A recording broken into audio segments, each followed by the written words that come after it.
I asked my sister to leave after she tried to kick me out of my own house. But she came back, so I let her in on one condition. My sister Rhea showed up 3 months ago with 2 suitcases and swollen eyes. Her boyfriend cheated on her, things blew up, and she begged to stay with me for a few weeks until she found an apartment.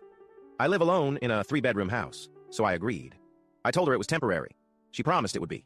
The first couple of weeks were fine. She bought groceries, kept to herself, didn't touch my stuff. Then she got comfortable.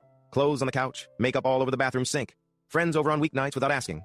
Anytime I tried to bring it up, she'd start crying about the breakup and how unstable her life felt. I'd back off and feel like a jerk for even mentioning it.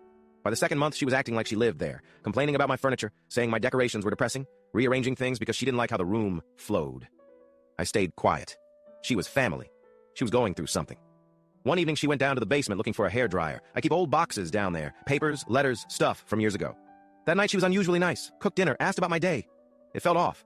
The next evening, I came home, and she was sitting at the kitchen table with papers spread out, calm, confident.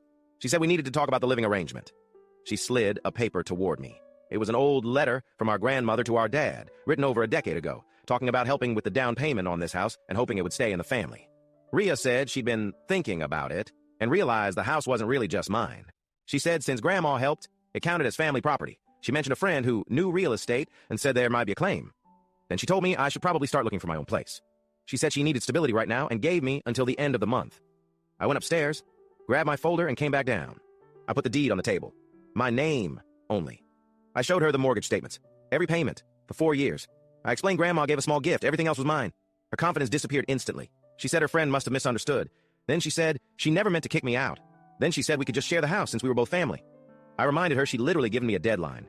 I told her to pack her things and leave by morning. She cried, called our mom, said I was cruel and overreacting. Mom said Rhea was confused and I was being too harsh. I asked her if someone tried to take her house, would she let them stay? She said it wasn't the same. I said it was, and hung up. Rhea packed that night, slamming doors and muttering under her breath. She tried apologizing at the door, but it sounded more like anger than regret. She left close to midnight with everything shoved into garbage bags. I changed the locks the next day. Cost me money, but peace of mind was worth it. 3 days later, she texted me saying I ruined everything over a misunderstanding. I didn't reply. I thought that was the end of it. Then one night, she showed up at my door saying she had nowhere left to go. She'd been staying with a friend all this time, but that fell apart too. She said she just needed a place to stay until she found somewhere else. I told her she could stay, but only if she agreed to my condition. That night we cracked.